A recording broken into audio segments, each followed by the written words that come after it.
You ask Tiger to solve. This deals with linear equations with one unknown. The final result is y equals 2. Let's solve it step by step. Group all y terms on the left side of the equation. Add 3y to both sides.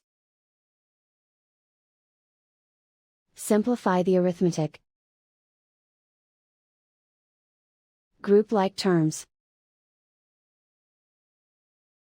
Simplify the arithmetic. Isolate the y. Divide both sides by 8. Simplify the fraction. Find the greatest common factor of the numerator and denominator.